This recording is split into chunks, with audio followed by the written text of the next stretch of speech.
Well, Michael, we are well into Spooktober, and I think, therefore, it's relevant in our opening today to talk about a really, I guess a Batman. Yes, and bats are scary. Yeah, bats are scary. Bats are to do with Halloween, obviously. You know, vampires and bats and all of that shit. But yeah, so Batman, the new trailer, I think it's called The Batman. Yes. Different from Batman. The Batman, starring Robert Pattinson. The trailer has been released. I saw it yesterday. I messaged you because I was so excited. Yes. Have you seen the trailer? I have seen the trailer, yes. Thank God. Thank God. Did you like it? I thought it was definitely kind of a standard trailer. I mean, nowadays I'm just more aware of the fact that you can't really tell from a trailer anything, but I just thought, yeah, that's definitely a movie and it will possibly be good. Now I've realized trailers don't really tell you much about how good the film will actually be a lot of the time. I'm less impressed by a good trailer. That's funny, as we'll get onto the Rotten Tomatoes score of Halloween Kills later. But yeah, I'm excited over this movie. Yeah. Because the thing is, the trailer can't tell you how good the movie is, but obviously it tells you what tone they're going for. Yeah. And it's clear in the Batman trailer, they're going for a dark, gritty Batman. Nolan-esque. Sorry? Nolan-esque. Well, what do you mean Nolan-esque? Well, similar to how it was with the Christian Bale. What do you mean how it was? What? Like the tone. It was like gritty Batman. What? They've already done this? Well, there's already. Are you telling me there's already been a gritty Batman? Oh, I get it. So yes. Yes, Luke. I am telling you that. No, I thought this was the first. They've already done this. No, yeah. Oh, no. Oh, Luke. I thought it was a really fresh and exciting new take on the character. Yeah, the last Batman, the only Batman movie you've seen, it's the 1966 one, and. So, yeah, I didn't see the Michael Keaton ones. I've only seen the Val Kilmer and what was that, George Clooney ones. Yeah. I've only seen a bit of Batman in the Justice League with the Ben Affleck one. And I saw the Joss Whedon cut when he was, when he was making quips and Marvel banter. God, so you're telling me Batman has been gritty and dark and flawed before, and this is just another copycat of that, and it's not really that exciting. And it's just kind of redundant. Are you telling me that, Michael? Yes. Fuck.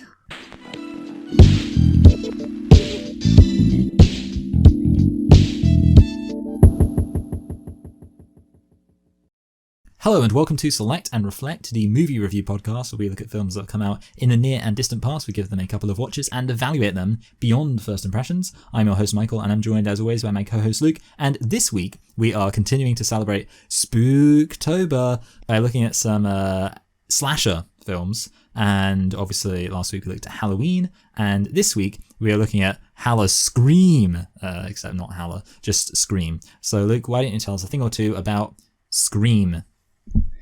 Sure thing, Michael. Did you just call it Scream? Yeah, because I thought it sounds like it rhymes with Halloween. Great. Well, you know what? It does kind of, but it's just called Scream. Yes. So maybe for the Scream 5, which is coming out next year, Scream will be the title. It won't be. It's just called Scream 5. But maybe they should have gone with that. Anyway, so Scream is a 1996 American slasher film directed by Wes Craven and written by Kevin Williamson. The film stars David Arquette, Neve Campbell, Courtney Cox, Matthew Lillard, Rose McGowan. Did you get that, Michael? Rose McGowan. Yeah, that's a funny name, isn't it? Is it? It's just a weird sounding name, McGowan. Wow. And Skeet Ulrich. And, that's a completely normal name. On the other hand, old Skeet. So, well, it is just Skeet Ulrich. Oh, okay. I just because of Skeet. Yeah. And Drew Barrymore. Written by Kevin Williamson, of course, Michael. And the background. Oh, do you know who it was distributed by? Miramax. Dimension Films. Okay, yeah, I don't know. I feel like I remember there was I have a vague memory of the thing, but yeah, Dimension Films. There we go. It's a Weinstein movie. Oh yes, okay. Whenever you ask that, it's always Weinstein. So yeah, so isn't that ironic given what happens? Yeah, that's true. Yeah, in the movie. Anyway, so the budget. I forgot to tell you when this movie was released. Interestingly, despite it being a horror movie, I have no idea why they decided to do this. The release date is December the 20th in, of course, 1996, because it's its 25-year anniversary. But December, Michael, December... That really triggers me. for a release date of a horror movie? How come? Why not October? Did they just like not plan it out correctly? Yeah, that's weird. I mean, because I feel like I was complaining about the fact they were releasing The Matrix in December, because I was like, oh, it's a bit of an action movie, that's not really a Christmas, action's not really Christmassy, but horror, yes. I mean, that's even less Christmassy. No, absolutely. Yeah. It's the furthest from Christmas you can be. Yeah, and that's what makes, the separation, like, obviously there's horror movies, there's Christmas movies, those are, categories. Yeah. One's meant for October, one's meant for December, and you can't mix the two. A Nightmare Before Christmas is the only movie that can do that. Yeah, and even then, I feel like A Nightmare Before Christmas. I've grown to the opinion now that A Nightmare Before Christmas is really, it's more like a children's Halloween film than a Christmas movie, because the spookiness, I think, that's always been my belief. Yeah, I'll interesting to know. I mean, we have reviewed the movie. I know, I can't remember when. I was thinking about that afterwards, kind of after we reviewed it. I was thinking to myself, when do I think that it should be watched? And I was like, you know what? I think I'd rather watch Nightmare Before Christmas on Halloween. But if I was like with some kids, so you can't watch like proper Halloween, you'd be like, oh, we'll watch this vaguely Halloween thing. Why would you just be with some kids, Michael? I don't know. Maybe because I want an excuse to not watch anything too scary. Okay. Oh, right. I see. Yeah. That's good answer there. Yeah. Thank you. Yeah. You're welcome. So, what about the budget, Michael, for Scream? How much do you think this cost to make? I mean, I feel like it might have been reasonably low budget. But then, okay, so Courtney Cox, like, I know Friends is a thing, and I know it started in 1994. I'm not sure if that means that Courtney Cox would be like that was a big selling point. Because in a way, I'm like, well, Friends was a big thing, so... It was a big thing, yes. Yeah, that makes it sound like the fact you're agreeing so enthusiastically makes me feel like you're coaxing me to guess kind of high. 25 million. not that high, no. Yeah. I thought, the thing is, obviously, it's a very cheap movie Yeah, that's to the make, thing, yeah. And I thought you were going to guess like 5, but it's actually only 14 to 15. 14 to 15, okay, yeah. I was kind of thinking I might go for 20, and I was like, no, I'll go for 20, yeah. I'm pretty sure, it would have cost around 5 million, but with the famous people in the actual movie, it bumps it up to around 14, 15, which is still, fairly good, especially considering the amount of money it raked in at the box office. 17 million. Okay, I mean, I don't know. Like, obviously, it shouldn't have made any money because it was released in December. But yeah. So especially considering it, wait a minute, maybe it made like. I mean, I see sometimes when I guess like a ridiculously high amount relative to the budget, like it could have made not very much and still. But I'm thinking over 100 million, but maybe less than 200 million, but maybe not. You are correct in saying that you have got it in the right 100 million range. I'm thinking maybe more higher up, over 150 million.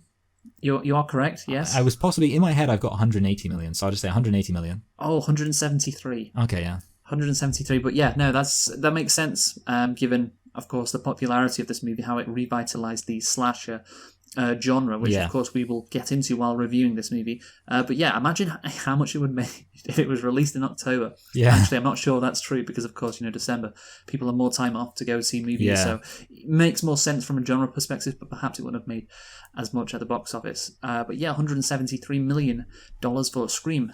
So, Michael, the 25-year anniversary, almost, of course, of this movie for Spooktober. Did you like this movie? I thought this film was good. It was kind of it's a particular type of horror film. I think it's fair to say this film, I mean, I didn't really get the impression this film was trying to take itself like super seriously. I think some of the other films like Halloween, I think both Halloweens, they want to be very serious and they really want you to be scared. I feel like this is the kind of film, it's a very popcorny kind of film. It's a film which isn't really, I don't think, trying to terrify you. It's just trying to entertain you. And for my part, I think I was entertained, yeah. So I would say I liked this movie. What did you think? I've got an interesting fact for you. The Nightmare Before Christmas was released on October the 29th. Oh, that vindicates me. Yeah, I guess it does. But anyway, so did I like this movie? Did it inspire you to commit a series of copycat crimes? No, it didn't. Ooh. Well, not yet anyway. Yeah, I think we'd have to do it together if we were inspired by this film. Yeah, they'd never know. And what we can do is we can live stream, do a select and reflect live review. Yeah. And then but it's just a recording of us. And then when the police come and ask it, we can say, well, look at, we were doing a live podcast episode of us reviewing a movie. So it couldn't be us, right? Yeah, at first I thought we were going to say we should live stream the murder spree. I was like, I think we would get caught. Yeah, probably. But anyway, if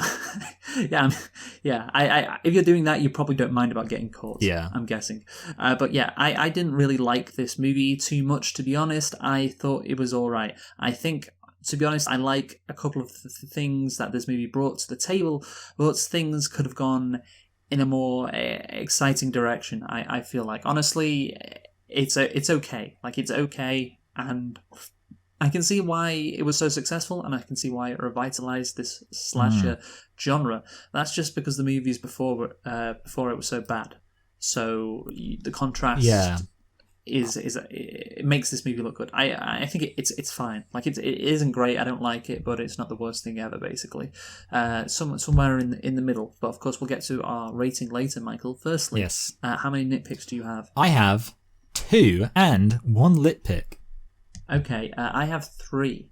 Oh, so that's interesting in terms of... You go first. Right, so first one is, you don't die that quickly from being disemboweled. I think everyone really knows that. Obviously, at the beginning, the boyfriend gets his disemboweled, and he just dies very soon. Deja vu all over again is tautological. She says, it's like deja vu all over again. But of course, deja vu is when you experience something as if it's already happened. So saying deja vu all over again. This isn't nitpick. This is you just trying to be smart. I know. Because people can be dumb and say that in real life. I know, yeah. Absolutely, I wouldn't be surprised. Sometimes, yeah. And in this one could have been a nitpick. It depends how you feel about directors' egos. But it's the line about Nightmare on Elm Street where, of course, the woman says... the first Nightmare on Elm Street was really scary. All the other ones were bad. And obviously, I know Wes Craven directed Nightmare on Elm Street. My assumption is that he only directed the first one, and the other ones were directed by other people. And therefore, he's basically having a dig where it's like, yeah, the one I made, that was scary. Which I think, obviously, big ego. Wes Craven. And for me, I respect a man with a big ego, so I put that as a lit pick. Yeah, and I also respect a man with a big ego as well, Michael. Yeah, as every man should. Okay, so my first nitpick, the girl, Drew Barrymore, at the beginning of the movie, surely she had enough energy just to let out any bit of sound. Like, surely, just she can't scream, which is ironic, of course, but yeah, she should have been able to make some sort of noise. My next nitpick, so no way. Okay, maybe this is Billy and Stu just being really dumb, but with all the forensics going on, I can't imagine they think they're going to... Well, maybe they don't think they're going to get away with this. I don't know. Maybe it was just like, we'll frame them, like a spur-of-the-moment thing. I'll frame the dad at the end. But it's like, how are you expecting to get away with everything with, what they're going to look at your shirt and be like, wait, why has this guy got corn syrup all over his shirt? Why has he got red corn syrup? Honestly, actually, they really... Yeah. Yeah, you'd have to be like, I guess the killer must have been... having some fake blood on him for some reason. Yeah, so why... I mean, you could say, it's Halloween and everything, but... And with everything going on, it'd be a bit suspicious. And, there's obviously the knives that are used to kill, they'll have his fingerprints all over it as well. That's true, yeah. I was thinking that. It's like, I mean, maybe they didn't expect to get away with it, and they would just thought, here's a good idea to try and, frame Sydney's dad, but you never know. Yeah, also, apparently, they're pretty good at telling whether or not somebody actually shot themselves.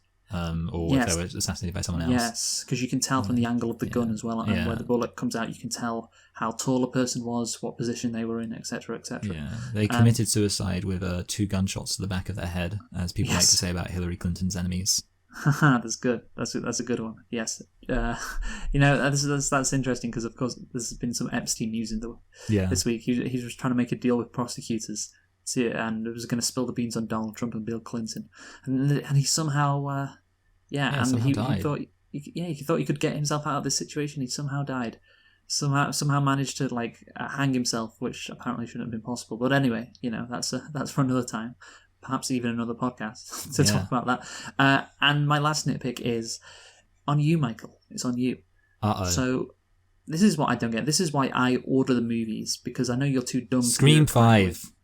No, I'm talking about ordering the movies correctly. So we, for Spooktober, of course, are doing Halloween, the 2018 version, because of Halloween Kills, which was released this weekend, which of course makes sense. So we got 3 more slots for Spooktober.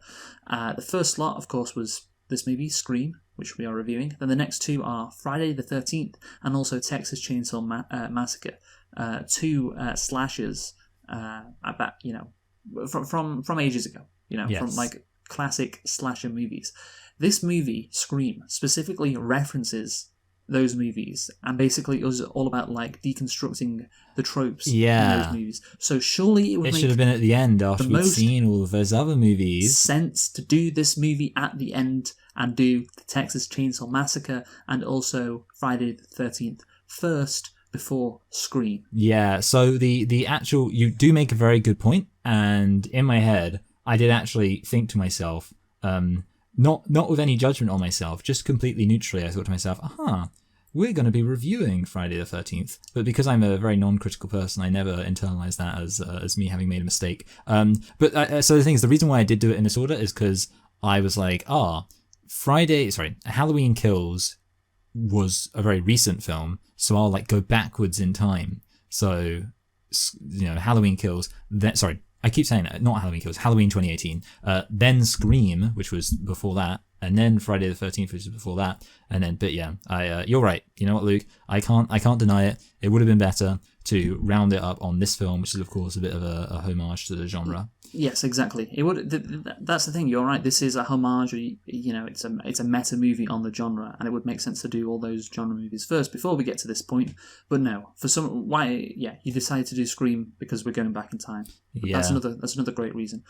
But yeah, just sometimes I'm like, should I plan all these movies out or should I ask for Michael's input? Yeah, and I'm like, this has convinced me. Like, no, I know what I'm doing. Yeah, I know what I'm doing. Although I can always just mention horror films, and you can order them. Maybe I'll tell you that. Well, actually, to be fair though, you probably. Well, actually, I guess. Would you have known if you were planning us out? Wait, I don't know whether or not you'd seen Scream before we were reviewing it. Yes, I had. Okay, yeah. So I was going to say, would you have known that it was that it would have made sense to put it? Yeah. You know what, Luke? To be honest, I am actually happy with you you choosing the order for all of the films. But yeah, with the Spooktober, I mean, generally speaking, I just mention all of these films that come to my head. I've been thinking about so many. I was thinking about the Final Destination movies, and I was like, man, we should review those too because they're so dumb. And I was like, and they're kind of, they're not really like spooky, scary, but they're violent and they're probably. And I was like, yeah, we should. Like, I've been thinking about all these films that we should review, and it's just a shame. This is why we look forward to Spooktober so much because it only comes once a year, and it's just so many horror films that are just ripe for the picking. That's what makes it so special. There are so many horror movies, so little time. And we have this 4-week period, but that's the thing. Like, it wouldn't feel right watching horror movies at any other time of the year. Except when we watched Lady in the Water, which was terrifying. To be honest, like they in this movie Scream, they talk about Silence of the Lambs, which of course we reviewed back in February this year because of its 30th anniversary. Because of Valentine's Day. Yes, and that's the thing. Like that, they talk about that as a horror movie, but it's not really a horror movie. I think that's what we kind of concluded. I think the sequels are horror movies because the sequels are worse. Yeah, but yeah, I wouldn't count Silence of the Lambs as a horror movie. No, yeah, I wouldn't either. So you're fine to watch that or review it at any time of the year. But anyway, let's get on to the actual movie, Scream. So, of course, like we talked about with Michael's failings in terms of the order of the slasher movies we are reviewing, this slasher movie is a bit different to the others because, it is a homage to the genre, as Michael said, or it's a meta deconstruction of the genre, whatever you want. And basically, the film combines black comedy and whodunit mystery with violence of the slasher genre to satirize the cliches of said genre, popularized in films such as Halloween, 1978, Friday the 13th, 1980. I remember I was annoyed last year we didn't do Friday the 13th because of its 40-year anniversary. So, but you insisted we did do it this year. What did we do instead? Oh, I can't. We did The Shining and Psycho and the original Halloween. Yeah, maybe. I can't think why it is that we would have done the original Halloween instead of Friday the 13th. Actually, well, we did the original Halloween last year. I can't remember why either. Yeah, actually, yeah. Also, let me see if I. Oh, and we also did. We did Nightmare on Elm Street. Nightmare on Elm Street, yes. Yeah, which... And you... I remember I was disagreeing with you, but you insisted we do Nightmare on Elm Street last year. And you know what? Wrong call. No, I can't remember what your reason was. Yeah, to be honest, I actually don't really remember why I have any of the opinions I do. Anyway, so, and Craven's own A Nightmare on Elm Street, of course, in 1984. So, yeah, those are the three big ones, Halloween, Friday the 13th, and A Nightmare on Elm Street. Scream was considered unique at the time of its release for featuring characters who were aware of real-world horror films and openly discussed the cliches that the film attempted to subvert.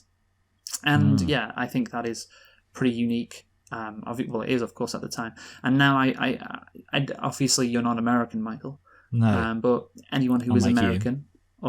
or at least watches the NFL, will know about the Geico ad that they play.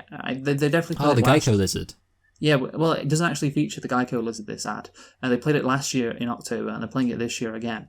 And it's a bunch of teenagers who are basically, they're running from this psycho killer, and one of them says, like, they're at an old farm, and one of them says, what should we do? Should we hide in the house? Should we, or should we go back into the cornfield? I don't know. And one of them says, should we go to the running car? Like, there's a car that was, running. And so, should we jump in that and drive off?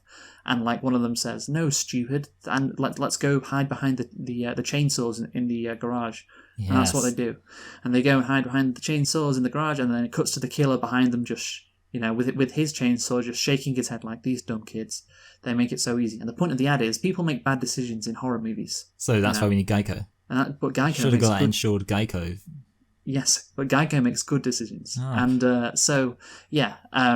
that's basically it. And obviously, there's a well-known cliche.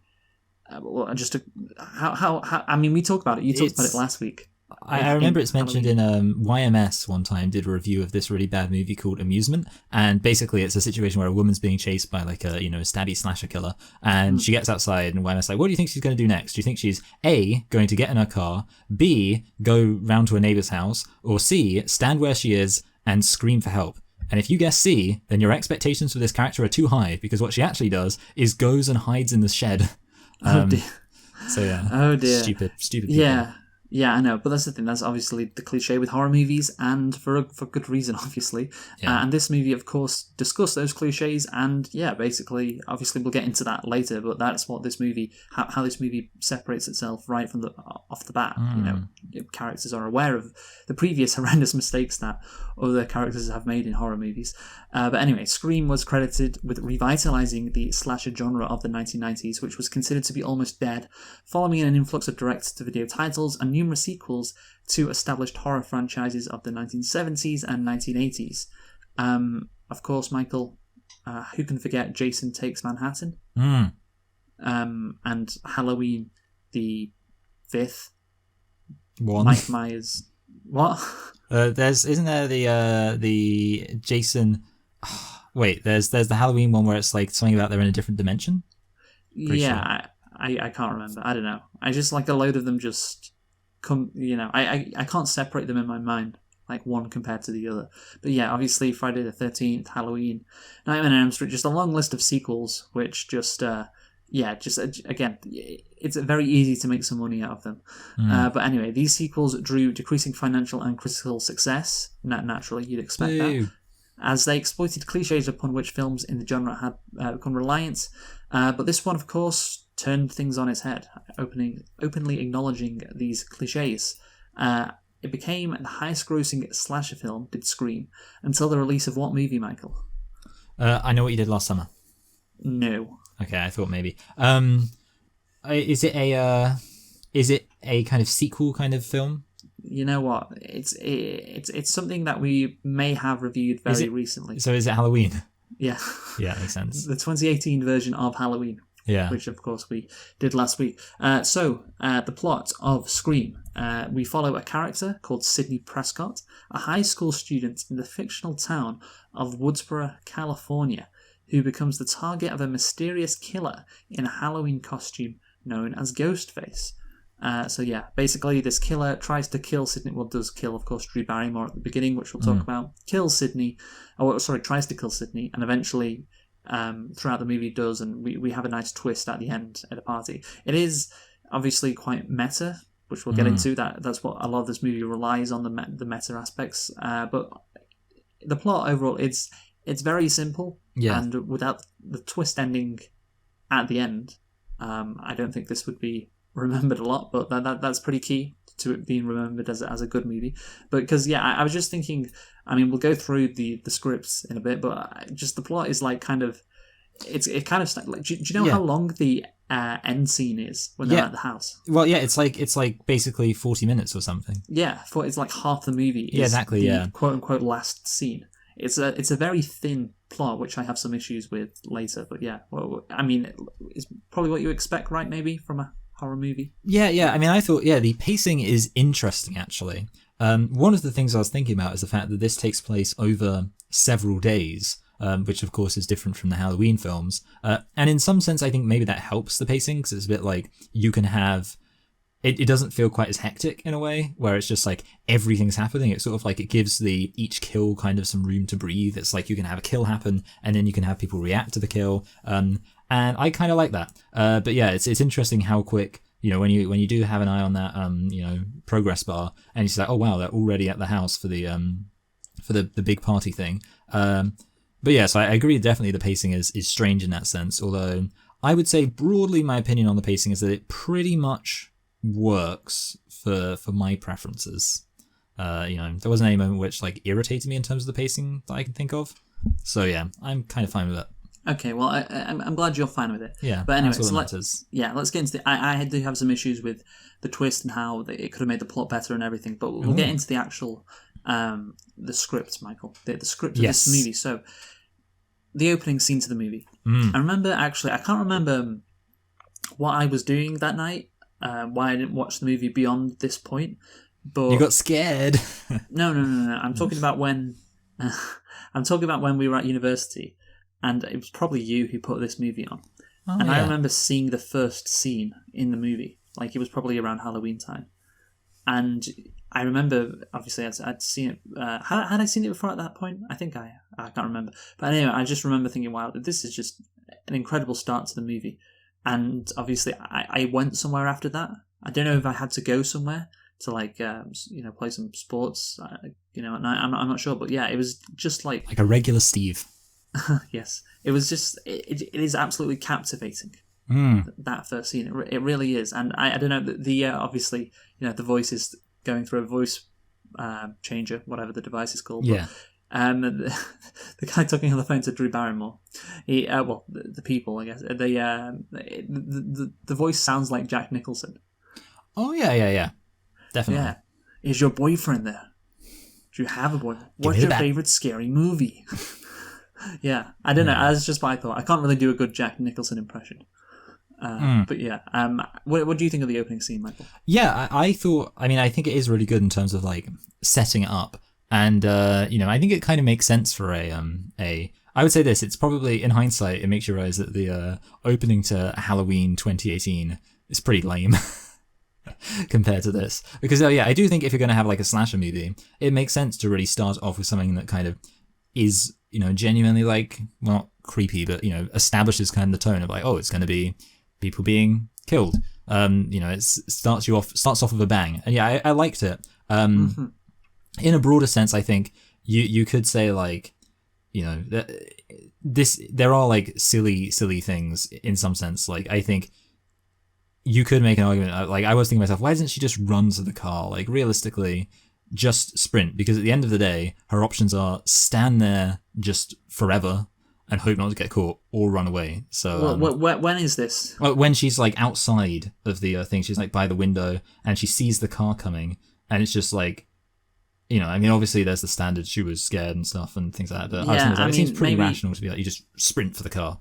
Yeah, maybe, but maybe she was also worried. Well, isn't that what happened? She ran to the car and then the thing is, the thing is, I think I'm right saying she only starts running when the guy like appears and scares her, or at least she's just about to start running and then the guy appears and scares her.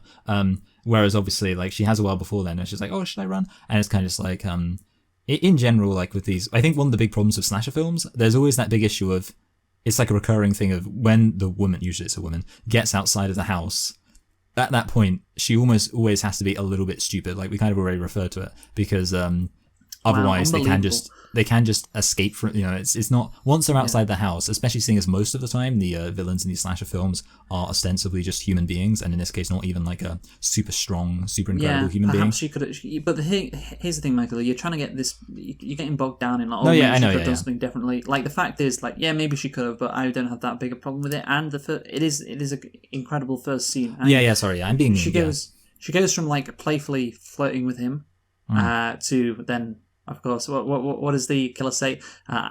What's your name? And he's like, why would I tell you? He's like, I want to know who I'm looking at. Yeah. Such a great Tone giveaway. shift. Just absolutely perfect line to put in the movie. Just everything completely does a 180. It flips. And it's absolutely perfect. And it is really good. And of course, now we have a first kill. Now the mystery starts. Who is this Ghostface, as it were? Yes. And we go to a high school next. That's the next scene. Typical suburban American high school, I guess. Yes. Yeah, and again, it is quite cliche, I think, but the point is it's cliche. Like if you're doing a horror movie, it's got to be about teens who are white, who are middle class, who are just hanging out in high school. You know how it is. So it makes it makes sense. Very I don't know, Michael. I was getting Clueless vibes from this. Oh yeah. I can think that. Yeah, I mean, is it just because it's a mid-90s movie? Yeah, I mean, high school. Yeah, that's the thing. Ultimately, I mean, the dialogue, I wish I could remember. There was like a moment, I think in general, it was just a sense of like, with the dialogue, it was like, it didn't feel completely realistic. That's not really what you expect. Like some of it was a bit like over the top. Yeah, maybe. But anyway, the mystery then, the mystery has already started. And, the camera crew's there and everything. But then, of course, Sydney is attacked by Ghostface in her house. Yes. And, of course, she survives. With Billy, her boyfriend, coming in to save the day. Save the day. And the thing is, like, that really, I was thinking about it. I was like, there's not really anything else that happens until we get to the house scene. Because and this is my issue with the plot. Like, the killer he kills the principal, the killer, obviously, later on, but nobody knows that happens until the party's going on. Doesn't affect the plot really in a major way. But yeah, I think. Yeah, it is basically just like, okay, we have a couple of kills. Sydney nearly dies. Okay, who's done this? It's just a mystery from this point onwards. Like, well, is it Billy? Well, it can't be Billy, can it? Because he got arrested. He got arrested, and the killer called Sydney from her house, and the cellular telephone wasn't, of course. I just called it a cellular telephone, like they did in the movie. The fucking cell phone didn't make a call to. Didn't make a call to Sydney.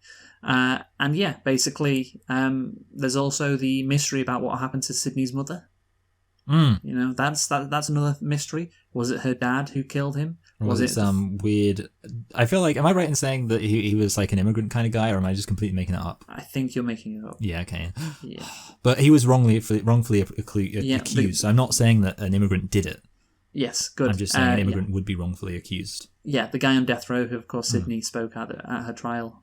To her mother's trial, or the person who killed her mother's trial, whatever the fuck you call it. And basically that's what it is for basically 40 minutes. It's was it her dad, or was it Billy, or was it even Kevin, the guy who knows everything about horror movies? Was it him? Yeah. And the thing is, of course, one of the killers is Stu, played by Matthew Lillard.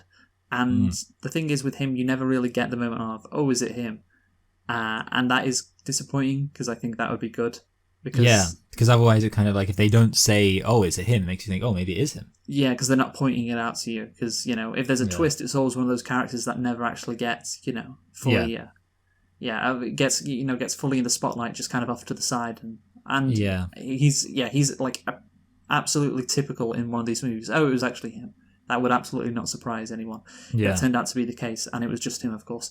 So that's the thing. It's just a load of, basically... Yeah, hanging around. Yeah, hanging around. Speculating. Speculating a bunch of questions. It's like, just so much mystery. Mystery piled upon mystery. Like, who is this killer? What happened last year with Sydney's mother? Just so much stuff going on. And, of course... Well, so much stuff going on, so many questions being asked. Yeah. And then basically we get to the ending. Like, I can't really talk about anything else. Yeah, I can't talk about anything else before we get to the ending. Yeah, I guess, well, there's one thing actually. I'm just trying to remember, what was the exact, immediate reason why they decided to shut down the school? Because isn't it true that once they shut down the school, or at the point when they did that, only one person had died? And not to say that that's not much, but did anyone else die before they shut down the school? So the principal sent the school home. Well, two people died. So there was obviously the first woman, and then who was the second person? And her boyfriend who was there. Oh, sorry, yeah. I forgot about that. Did you even watch this movie, Michael? I forgot. See, the thing is, I don't know. It's kind of because the boyfriend, he just feels like a prop, you know. Wow. You know, just I don't care about men. Anyway, no. Obviously, it's just kind of funny because it's almost like if they were going to shut down the school, it's like maybe they would have. You know, they have it open for a while and just like, actually, you know what? Maybe we should shut it down. A bit like Boris with COVID. Yeah. Well, that's the thing. Like he's like there's like killers. Well, there's people dressing up as the killer, basically. Yeah, that's it. Yeah. And that's he's just like, nah, fuck this. Let's just shut the school down. Let's just all go home. And so yeah, I guess it makes sense from that point of view. Henry Winkler sending them back, but yeah, I've got an interesting tidbit. So Dimension Films head Bob Weinstein, not the other Weinstein, yes, Bob, revealed while reviewing the script that there were 30 pages, approximately 30 on-screen minutes, without a murder. So he instructed Williamson to have another character killed. Then this was probably the principal, right? Yes. William included the death of the character Principal Henry, played by Henry Winkler, based on this input, and in doing so inadvertently resolved a problem in the script's finale. Williamson had struggled to find a reason for several extraneous characters to leave a party scene so the killer could attack, finally determining that the announcement of the discovery of Henry's corpse would serve to remove the non-essential characters who are so upset that they leave the party before and enabling the start of the murders. The thing is, in the actual movie... They're not upset. They're not upset. They want to see him. Yeah, which to be fair, I mean, you would. Yeah, they want to see... Oh, cool, let's go see him. Let's see his dead body, which I don't know what would be better, what would be more realistic. I'm not sure. But yeah, they are not upset, that is for sure. I mean, to be fair, you do get, like, people like to rubberneck. You know, if there's a crash and stuff, you know, you always get people slowing down on the side of the road. People just are drawn to carnage. I don't know if... it's a bit weird to drive, presumably, like, quite a while. Leaving a cool... you know, party with alcohol, and you're underage, of course, you know. Yeah, and they're almost certainly, like, not going to get there to see anything. Oh, yeah, the principal, I mean, yeah, there's a nitpick. I mean, it depends where he is. I think he's hanging from the goalpost. Like, how the fuck did the killers manage to get his body up there? Unless, that's the thing, unless it was just, like, casually hanging at the goalpost, in case it would be easy for the police to take the body down. So, yeah, they probably... they probably wouldn't get to see the body of Henry Winkler, or it's a nitpick. But yeah, they go anyway, and it's a decent reason, I guess.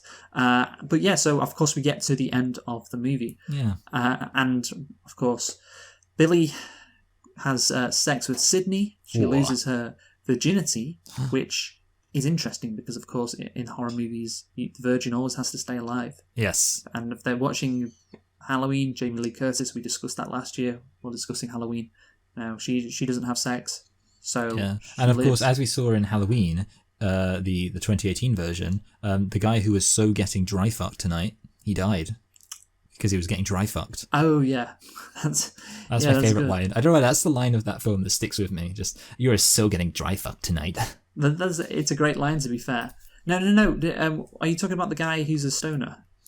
Yes, I think so. But he tattoos like the date on his arm, presumably because that's the night he and his girlfriend are gonna have sex, right? That's why he does it. Oh, so they haven't banged yet. They've only dry. So he wasn't remember a dry that detail. version. But that's the thing, yeah. It's they haven't yet, but they're about to, and that's not. That's worse. That's why. Well, that's why we need Ronald Reagan to come in. That's what we talked about in the original Halloween. But yeah, in this one, of course, Sydney, like she was a virgin, she was going to survive, but no, then she has to go and have fucking sex, and just like her mother, who apparently was the whore of the town. Yeah. I found it really funny the way you said that. The village whore of the town. Yes, the village bicycle, if you will. And of course, she died a gruesome death. So you know, she's repeating her mother's mistakes, Michael. You can't have sex. You can't do it. It's a very incel-y movie when you think about it. Well, it's a very incel-y genre. That's what I'll say. That's the cliche of the genre. But of course, it's not an incel because she has sex and she survives. So there you go. Yeah, this dissuaded incels. They were like, oh, it turns out that you can't just kill somebody. You can't just kill Stacy if she bangs Chad. Okay. Yeah, I guess so. But obviously, she has sex with Billy, and then Billy dies. You know. So what will it do to make what do I have to do to make you think I'm not the killer? And then he gets killed by the killer. So we think, oh damn, Billy's dead, and Ghostface, of course, is chasing Sydney around the house. And of Oh, course, we just ignored the death of the woman in the garage, by the way. Oh yeah, well, I'll get to that. Funny. Okay, that's fine. I'll get to that in a bit. I mean, yeah, it's a death scene which is just like kind of pointless. Yeah, I think it's quite a well-known death scene. Yeah, I think so because of the meta element of it. Yes, and the fact that when she walks into the garage, you can see there's two very prominent things you can see. I know what you're talking about. Yeah. The thing is, I think they did that deliberately again because I think in the earlier someone references like this. I think Sydney talks about. Was it Sydney? Anyway, she says something like, "There's this. I'm not going to be this." Big-breasted bimbo or something, yeah. Yeah, maybe bimbo. I don't know. I think she just says girl or woman. Yeah, and I'm gonna go outside and look for. I don't know, but there's a reference, and of course they can't do that. Well, this is them attempting to do that, like replicating that cliche. Yeah, but by having her nipples so out there, available. To the human eye. Yeah, available to the human eye, I guess. Yeah, that's a good way to phrase it. It draws your attention to him, so you think back to the line earlier on in the movie. But yeah, that's why. But yeah, her death scene, I guess it is famous because of that, and the meta element and the fact that she dies trying to get through a fucking cat flap. Yes. Yeah, it's yeah. But the thing is, it's just a fun death scene. But overall, it is kind of pointless, I guess, in terms of the overall movie. But we'll get into that a bit later. But of course, Sydney's being chased and. At this point, I think it's pretty clear that Stu, of course, they're at his house. Matthew Lillard, of course, plays Scooby-Doo, of course. Yes, I did know that. Or doesn't he play Shaggy? Yeah, sorry. In Scooby-Doo, yeah. Of course, he doesn't play the actual dog. Yeah, he doesn't dress up in a dog costume. He plays Shaggy in Scooby-Doo. Yeah. He's in Scooby-Doo, the movies, yeah. And it's obvious he's the other killer. Like, it's pretty damn obvious because you haven't seen him for a while. It's his house, and he's not dead. And then, obviously at the end, him and Kevin are like, no, it's him. He's the killer. It's like, well, obviously, it's not going to be Kevin. Yeah, well, because Kevin had fucking Ghostface sneak up on him. Yeah. So it's obviously Stu. That's pretty obvious. And it was even, I think, probably beforehand. It's him. And he's obviously he's quite a weird guy in this movie. So. Yeah, that would track. He's pretty enthusiastic about killing people too. He's like, he's got that kind of psycho laugh. And of course, Billy then reveals he comes down the stairs and he reveals that it's just corn syrup on his t-shirt. He reveals there are two killers. Him and Stu, and that is it's like the twist from Hot Fuzz. That it is like the twist from Hot Fuzz, but of course this movie came first before Hot Fuzz. So Hot Fuzz is a rip-off. What is that line that triggers in Simon Pegg's head? Have you found the killers yet? Or just the one killer, actually. Just the one killer, actually. Yeah, and boom, he's gone. So this was the first movie that did it, though, 10 years before Hot Fuzz. And I think, I really like it. Like, it is a shot in the arm for horror movies, this. There's just not one killer. There's two, and they're working together in tandem. Just talk to me about that concept, Michael. Did you like that? Yeah. I do like it. I think it makes it interesting. Also, I think it does make it more of a it makes them more of a threat once they reveal themselves, because obviously there's two of them. It was actually interesting to me that I don't think they really use it to, because it's funny I mentioned Hot Fuzz. One of the things they do in Hot Fuzz is use the fact there's multiple killers to basically almost make themselves appear to be superhuman, because it's like they can be in more than one place at once. In this case, I feel like the two killers, even though there's two killers, they don't seem to be working together. Because, rather, they don't seem to be working togetger on individual murders. Here's the thing. I just asked you about the concept. Sorry. And then you go off on another tangent like you always do. I just thought, I'll tell you what I think about the concept. I like it. Yes, there we go. Okay, you could have gone into a bit more detail, but we've got that. But this is what I was going to talk about as well. How well do they, in this movie, use this concept? And I don't think they use it very well. You brought up how the killers don't seem to be working in tandem, and I think that's completely correct. I was kind of disappointed watching it on the second time, what I already know what's going to happen. I just sat back and I was like, you know what, they don't really use the fact that there's two of them that well to that great an effect. It would be nice. So obviously Stu is one of the killers, and Billy is, of course, the other. Like, Billy kind of gets ruled out because of the fact that he's in the station. And, fucking Sydney gets a phone call from the killer. But, of course, like Sydney says, Billy could have called her and just put on the voice, but then again, he might not have the voice device change thing.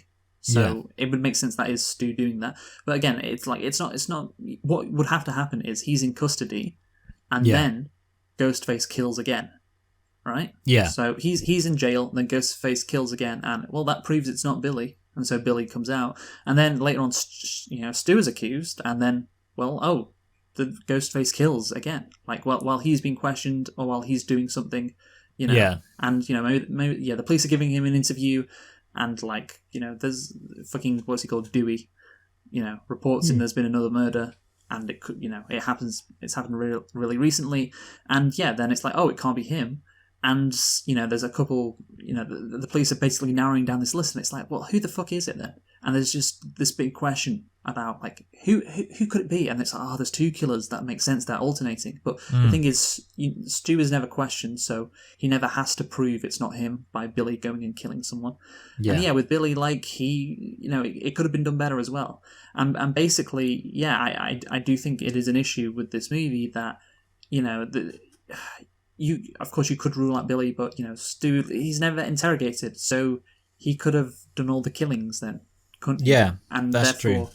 The overall point of it, oh, there's two, oh, what a twist, oh, that makes sense. It's like, well, you could have used this concept better. There isn't really a need for two, and there could have been, like, you could have just, and that's the thing with the plot, like I talked about, it's quite thin. It is quite a thin plot, so you could have added these scenes in. You could have made it so, oh, this is going to be a real twist, and who is it? This is such a mystery. Who could it be? But that's just my thoughts, Michael. I'm sure you agree, right? Yeah, well, kind of, broadly. I think, mostly, like, the thing that I find was sort of missing is, like, using the fact there's two killers in a way that's interesting and kind of, like, maybe results in some kind of interesting kill in a way where, like, they, by working together are able to, I don't know, mess things around in some way. Like, I always thought, the fact that there's a whole thing about, here's the question, what door am I at? There's two doors in your house. I was thinking, oh, well, there's, like, at first, when I was thinking that, I was thinking to myself, again, kind of on my second watch, thinking to myself, oh, there are two doors. So, obviously, there's two killers. So, like, the clever thing there is that it means that either way, she's wrong. I was thinking that's going to be a thing that they're using. But, of course, no, because actually, look, this is a good point. As a Stu, you do get a line early on when the, future dead woman, whatever her name is, Blondie, Drew Barrymore? Says, no, the other one who isn't Drew Barrymore. Oh, yeah, the one with the... the cat flap lady. The nipples. Oh, right, we went for different descriptions. So, basically... because she says, Stu was with me last night, basically, watching a movie or something. Which, obviously, it's kind of a bit of a throwaway line in terms of, like, exonerating him. But, I mean, well, so obviously, it does technically exonerate him based on the fact there's two killers. But the thing that annoys me about it is it's like, oh, okay, so in that case... If that's the case, then basically it kind of annoys me that they only use the two killer concept to excuse each other. Just because, it's a fine thing. But I'm just like, they could have done something more interesting with it. It'd be interesting if they worked in tandem. Like I agree. I thought that would be great. Like, pick which door, and if you pick the wrong one, well, I'm going to kill you. And there's two killers, so they're both at the door. Yeah. I think there is. But obviously, if Stu says he was with his girlfriend, that means only Billy was there. Yeah, exactly. So it basically means they couldn't do that. Yeah, and that isn't. And then that's the thing. You get a good line where, like, Stu says, "Well, I didn't kill her," and Billy goes, "No, you didn't, but no one asked, no one suggested that, right?" And of course, when you watch that a second time, it's like, "Oh, I get that. I get what he's saying. Yeah, don't implicate yourself, you fucking idiot." But I just feel like they could have had scenes or that killing or other killings where there's two of them, and obviously the audience doesn't see there's two of them, but it makes sense that. Yeah, that this person dies because they have an advantage. It's 2-1, but of course you don't see them both on the screen at the same time. But it's a nice concept. I like it, and like I said, it's a shot down for horror movies. It's a bit different. It's a nice twist, but they could have used the concept better in the actual killings and in terms of exonerating Stu and Billy and just generally confusing the audience and adding to the mystery. They could have done more with that, especially as how thin the plot was. It's just. It is a shame. It does feel like there's a real shame. Like there was no real reason for there to be two killers. Like the movie, maybe it wouldn't have worked, but it feels like you missed a big opportunity here. Also, the other weird thing about it, because it's kind of like, it's interesting going back and watching this film, the amount that it's just like, the amount that consistently the actual eventual, killer, or one of them, is just like under suspicion for a lot of the film. And it's kind of just like, it kind of just makes for a weird rewatching experience for me whenever I watch it, because I'm just like, basically you're just watching a character who did it, and is also kind of creepy, and definitely says some weird things, like the whole, like, when we first were going out, it was like it was NC-17, man. That's not how he talks. But yeah, the thing is, what's interesting is that in a lot of other slasher films, admittedly, other slasher films take place in kind of different different contexts. But there isn't like the whole aspect of who is the killer. It's kind of like the idea, because obviously, I mean, when you think about it, plenty of serial killers, you wouldn't assume it's just someone you know. So it's kind of like, in a way, the film imposes this this constraint, in a way, of like having this mystery, and then obviously because of that, it then has to exonerate people. And I've always kind of thought to myself, maybe actually, if they didn't have like who is the killer, or the assumption that the killer must be somebody related to the murder victims one way or another, or potential murder victims. Well, it wasn't that the reason why Billy got arrested wasn't because they were related. It's because he was just out the house. He found the thing. Yeah, but I don't know. Yeah, it just. But that's the thing. I think you do hit on something quite well, if not perfect. Which is, I think while rewatching it, it is a case of, well, I'm asking myself, is this that clever? Like, because obviously when you're rewatching it, you know what's happening, so you're looking for I see how this would happen in the movie's universe, so this is how they got away with it. And it's just like, it's nothing really clever happens, again going back to the fact that they don't use the concept great, that there's two killers, so it's just kind of flat. That's how it feels, and it should be. You should be thinking, I see how they did that. That makes sense, and it all worked together perfectly, and that's how they got away with it. And rewatching it, you understand how it happens, but rewatching it, just the fact that the twist happens at the end, of course it's going to happen. So the build up to the twist, like how things could fall in place for the twist to happen in the actual movie, that's what you're looking out for. And there's nothing really there, because again, they didn't use the concept that well. It's like, of course there could have been two. Of course. And that's the thing. Like, I think Billy kills, obviously, the girl at the start, Drew Barrymore, and then he almost kills fucking Sydney. And then at the end, it's Stu, right? Killing people. So it's like, there's two killers, but they don't really swap. Yeah, that's true. Yeah, they only swap once in the film. Yeah, they only swap. Again, it's just like, it's unfortunate. Again, we're railing on we like the concept. It's just not done that well, unfortunately.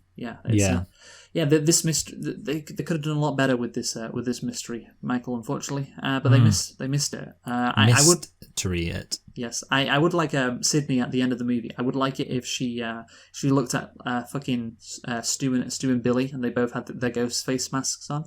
Oh yeah, and she said, "I'm seeing double, 4 ghost faces." That would have been good, especially if she'd like maybe sustained a concussion during the fight. So it'd be like a nice little funny way, a bit like in a bit like in my favourite film, where a guy at the end of the thing, to kind of break tension, he says, "Excuse me, could I trouble you for a match?" Wow. Do you remember that classic? Yeah, great. More Simpsons references, the better, obviously. Yeah, I do think there's another thing which I find quite interesting, which I'm quite sad at. That it didn't turn out to actually be, because obviously rewatching it, you're looking for clues. This is how they managed to do it with 2 killers, and again, there's not that many clues, which is what is disappointing. But when the killer is on the phone call to Drew Barrymore at the beginning, I assume it's Billy. Billy says to her, "We're not finished yet," and of course he could be just referring to Drew Barrymore and him.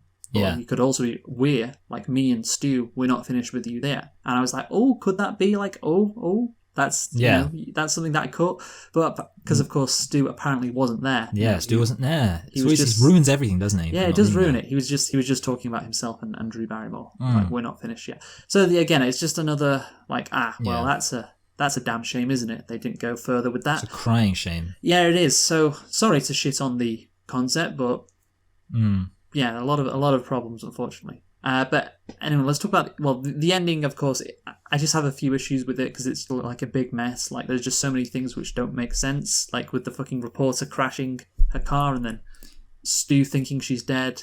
Yeah, like there's a lot of people who get stabbed or kind of like left for dead in a way where they don't actually die. Fucking Sydney gets left for dead with her dad, and it's like, well, they turn away, and it's like, oh, they've escaped. Of course. Dewey gets left for dead. The guy who is, Kevin, he gets shot and then is still alive. Comes back. Yeah, there's a lot of just like it's a big old fucking mess. Yeah. And obviously they bring Sydney's dad in for the finale. Surely here's the thing. Obviously Billy tried to kill Sydney, like a couple of nights before. So I imagine what he'd do then is he'd kill Sydney and then like plant the knife on his dad or something. Yeah. And, like I don't know how, but so therefore if that's happening, then surely like okay, you framed her dad. So surely that's it for the killings, right? The killings are over. Yeah, it's true. Yeah, actually. So therefore, this is what I was talking about with the girl who got caught in the cat flap, as you rightly said. I think she is actually called Tatum. That's her actual name. Like Channing. Yeah, exactly. But that's the thing. So that kill doesn't happen then if Sydney is killed. So basically, and of course they kill they kill the principal. They stab Dewey in the back. I think they killed the guy who's working with the reporter. Yeah. Yeah, so they kill a bunch of people, and those kills just would not happen. And that's weird because if you just wanted to kill Sydney, then why even kill Drew Barrymore? Sorry? Why even kill Drew Barrymore? Well, I think from what I can gather, obviously Stu was annoyed that Drew Barrymore left him. Yeah. And that's why they also killed her boyfriend. And the other guy's annoyed that Sydney won't bang him. Yeah, exactly. So that's why they picked their targets. And they also picked the boyfriend because he stole her from Stu. And the thing is, of course, the girlfriend talking on the phone, it's like, oh, I don't have a boyfriend. It's like a bit of subtext that she's a bit of a naughty girl. Okay, why did you why did you have to make it weird, Michael? Just say slut and get it over with. She's just a little bit naughty, isn't she? All right, fine. She's daddy's naughty girl. Shut up. No. Have you ever seen the thing with like Ben Shapiro where it's like a Ben Shapiro deep fake and he's like, let's say hypothetically that you are a naughty girl, and let's say also that you are daddy's girl. Well, it would follow that you are daddy's naughty little cum slut. I might have to send it to you. I think you'd appreciate it. Let's enough Ben Shapiro impressions. Hypothetical Ben Shapiro impressions. Anyway, so let's talk about the motivation of the killers. So this is interesting. Williamson, this is from Wikipedia, felt it was essential for the audience to learn why the antagonists had become killers, but also he felt it was potentially scary if they had no motivation. Yeah, I generally think that is like the conundrum. It's like Michael Myers is scary because he's just pure evil and he wants to kill. And, you can't understand him. That's what makes him inherently, scary. But on the other hand, doesn't it make more sense for the movie if somebody has a motivation like that drives them? That makes sense in like if you're writing a script for a horror movie. Opinions at the studio were split between those who believed a motive was needed for resolution and those who felt the action was scarier without one. But as there were two killers, Williamson decided, why not do both? Which he did. Billy Loomis, another reference to Halloween, of course, had the motive of maternal abandonment, while the second killer, Stu Maker, I don't know, jokingly suggests peer pressure as his motive when prompted. So, of course, that makes sense, right? One, it's about his mother, and one is just he's evil. Yeah, he can have his cake and eat it, Ken Williamson, can't he? Yeah. I would like to see, how they did like Freddy vs. Jason, and, they like to do their superhero crossovers. I would like to see Stu versus Michael Myers. Stu versus Michael Myers. Yeah, the two they're just evil for, Yeah, but one's a lot more goofy than the other. So. Just like, come on, Michael, I think you cut me too deep, man. Oh god. Yeah. But yeah, okay, so that is that is I guess the plot. Yeah. Again, we talked about the twist quite a bit because that's the thing you got to talk about the most with this movie. But another thing, well, it's kind of within the plot, but the meta aspect, Michael. Yes. So of course there's a bunch of references to Halloween movies, indeed Halloween itself, and this movie is openly satirizing those movies. And of course, there's a lot of comments like, you don't do that in scary movies, you moron. Yeah, you don't say who's there. Yeah, there's a formula to it, a very simple formula, as Kevin shouts in the video store. And obviously, Tatum at the end says to Ghostface, oh, I want to be there for the sequel as well. Yes, and of course, Kevin gives a big speech about the rules in horror movies. You don't have sex. That's one of the... What are the other two? There's don't do drugs, which is, he says. And he also says, never say you'll be right back. Yes. Yes, and who says that? Of course, it's fucking Stu, and he dies. Yeah, that's true. Yeah, he dies. So yeah. Yeah. Also, you have the look behind you moment, of course, where I literally that's what I was going to talk about next. Yeah, when he's at look behind you, Jamie. Yeah, and it's this movie, of course. Oh, sorry. What was the last point I was going to mention at the end? I was going to say the delay is kind of interesting. I don't know if you were mention that. Oh, but just like the way, like the delay is one of like the few interesting kind of like things in terms of like adding, I don't know, a sense of like intrigue. Because it's like, oh, the killer's there, and then he goes out, it's like, oh, it's the delay, and then he gets stabbed. Yeah, maybe it's like watching it in a TV screen or watching it in real life. You know how you're watching things on a delay, I guess, and you're just wondering what's going to happen. Yeah. Anyway, and you know what has happened on the TV screen has already happened in the past. You know, in horror movies, you know, that kind of thing. You get what I'm saying, Michael? Yes, I do. Yes. All right. Okay. So yeah, but that's a good point you brought up about the 30-second delay. That's interesting. Yeah. But yeah. So at the end of the movie, I think does Kevin say we are going to be here for the sequel? Yeah. Yeah. I think it's Kevin. Yeah, and this is the moment where the killer regains consciousness. Yeah. And that kind of makes me think about, like, in hindsight, that would put the Lady in the Water thing in my head. Where you get like, this is like a film in a bad horror movie. Yeah. Or like a scene in a bad horror movie. My God, yeah, a bad horror movie. Emphasis on the bad M. Night Shyamalan.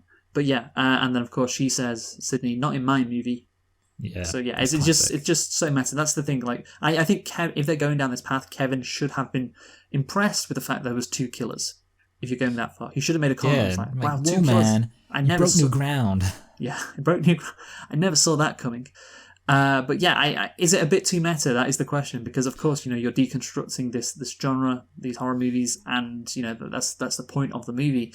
But it is definitely more than a wink and a nod. It's like, especially Kevin's character, it's constantly referenced. Like and at the end when like they're talking about Billy like coming back from the dead for one last, you know, they think the killer's dead, but he's actually not. It's like, well, you know, that's and then he actually does come back to life. It's like, well, okay, you're pushing it now. It's like, is this film literally affected by Kevin pointing out the plot holes? Maybe if Kevin would have never pointed these things out, or not plot holes, but you know, like plot cliches. Well, no, but that's the thing. The whole reason why those things happen is because he's pointing them out. It's because they are cliche, and it's like, I mean, is there any point in? I mean, people have already got it right. What you're trying to do at this point. Yeah. So yeah, I don't know. It just feels like normally I like meta stuff, but it felt like too like meta. I'm not sure. It was kind of one of those things where it's like, all right, I fucking get it. You know, you're going, you've had your fun, right? I know what you're trying to do, but yeah, I do think also this, of course, it's a very like the 1990s were kind of an ironic decade, shall we say, Michael? And so I think this movie makes sense that it came out in the middle of this decade. Like, you know, deconstructing things, everything's ironic, everything's not serious. And yeah, I think this type of movie would be the only thing that revitalized the genre. Yeah, that makes sense, yeah, because obviously they... How else would you revitalize slasher movies? How else would you do it? You'd have to... Well, that's the thing. The point is you have to do something like this, right? Yeah, it's a bit like how... I mean, well, no, it's kind of like... This is almost like a reverse situation. I'm thinking about how, like, obviously they had to make James Bond gritty after Austin Powers. So in many ways, I guess you could say, like, you know, in that sense, it's a different sense. It's like you have the Austin Powers, which kind of like mocks the cliches and stuff, and then another film comes along and says, oh, we're gonna do it properly. You know, we're gonna have a real hardcore James Bond thing that no one can make fun of. That didn't really happen with this. That's genuinely how, like, that's the thing. You don't see slasher movies that often nowadays, do you? You really don't. I feel like growing up, you had what's the Babadook Mummy? It's like all these things about these scary creatures and like the supernatural. What's that movie with the Darth Maul guy appears behind the guy's head? Darth Maul guy appears behind a guy's head. Yeah, it's like this. You know, Is it like Insidious? Yeah, I think that's it. I think that's Insidious. Yeah. That's the thing. When I was growing up, like first watching horror, these are the movies that were being released, and they were more serious than like, you know, and they weren't slasher movies. Like there's the thing. Yeah, I get you. So I think they have had to get more serious. I mean, look at fucking Midsommar, and what was the movie released before or after Midsommar? The one by the same director. It was something else that was very scary. Apparently, Hereditary. That was it, Hereditary. Yes. Yeah, and it's like that's so much like so dark. The imagery. Yeah. They tried. Yeah, that's the thing. Like, it's almost, I don't know. In a way, it's kind of sad. It's like horror movies. They're not as fun anymore now. But that's the thing. That's what you have to. People say the same thing about the James Bond movies. Yeah. So it's like, oh, they're not fun. And the anymore. Batman movies, they've decided to make it gritty all of a sudden. Exactly. People mocked. I don't know if people mocked Batman necessarily, but people, maybe they didn't have to do a They spoof didn't movie. take the anti-shark spray seriously. Maybe they didn't have to do a satire of a Batman movie because of Batman and Robin, which was so bad. Ballpoint banana. But of course they did Austin Powers and Scream again, kind of mocking the genre. So, how do you come back from that? You can't just go back to the same old stuff. Well, you make more serious movies that can't be mocked and satirized because they're just so dark and gritty and serious, and that's what you do with the James Bond Casino Royale, and from then on, of course, and with these new horror movies. And that's the thing. That's why I was interested with Halloween coming out back in 2018, because it's like, when is the last major slasher movie which came out? Yeah, actually, there is one film which I'm thinking of, mostly because I was thinking about how, like, the interesting thing with this film, and this is kind of another thing itself, but the fact that, like, it does do these, it points out these cliches, and yet it obviously then engages in a lot of them itself. Yeah. And I remember there was a film that came out called The Strangers, and, like, what they said, I think that film was released, like, after 2010, I think, but basically I remember, like, the director of it said, like, oh, it's going to, like, not have any of the cliches. Mm-hmm. And it literally had all of the cliches, and it was like the film kind of got mocked for that because like, it wasn't even like, it wasn't a kind of meta film or anything like that. He just said, this film, like, slasher films. So I guess the lesson there is that people have tried to make slasher films where they've been like, oh, we're not going to have the cliches, and yet they just failed to do it, because I do think it is quite difficult to make a slasher film without the cliches. I do feel like we're talking about The Shining is very out of place, because The Shining came right in the middle of these slasher movies, and it is something that is very dark and serious that you can't really, I mean, you can't, The Simpsons did a parody of it. Give me that nudge. But it's not directly attacking the movie itself. It's just like, well, if Homer was in this place, and we make some funny concepts out of it. I just want to go a bit more into the legacy. Prior to Scream's release, the popularity of the horror genre had been considered to be in decline, with many films released straight to video, while those released in cinemas were sequels to popular and established franchises. And of course, we're going to be doing a couple of those. Capable of drawing in audiences despite decreasing budgets and diminishing critical reception.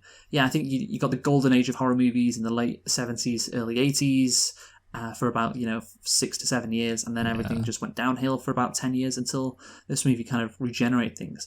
The glut of sequels contributed to audience familiarity with the icons of the late 70s and early 80s, such as Freddy Krueger and Jason Voorhees, that were considered to have lost their ability to instill scares or interest the audience. Scream, utilising a popular and attractive cast, that's pretty crucial as well, and an innovative script that mocked and embraced the conventions of horror, which had become considered cliche, was credited with changing the status of the genre. Following its release, many studios, including Scream's own Dimension Films, rushed to capitalise on its unexpected success with the release of films such as I Know What You Did Last Summer, Urban Legend, and Cherry Falls, as well as sequels to popular but diminishing franchises such as Halloween H2O, 20 Years Later, and Bride of Chucky. So yeah, there you go. That's its legacy, and the irony of its legacy is it spawned many of the same sequels it intended to mock in the first place. Because of course Scream 5 is being released next year, Michael. Scream fucking 5. But anyway, shall we conclude now, Michael? You go first. Yes. So, one thing which I hadn't got a chance to mention, which I can mention now, and who knows, maybe you can say something about it if you like. Basically, I like the characters in this film. Like, I think like there's a lot of fun characters, like the journalist, by Courtney Cox, the deputy. I like his little line where he says, like, I'm 25. I was 24 for a whole year. It's a classic. So that's like another positive I just want to mention, because I couldn't really think of another moment to slot it in. But overall, I mean, so the main weaknesses of this film are, like I say, I think the fact that the concept is a bit just neglected in a way.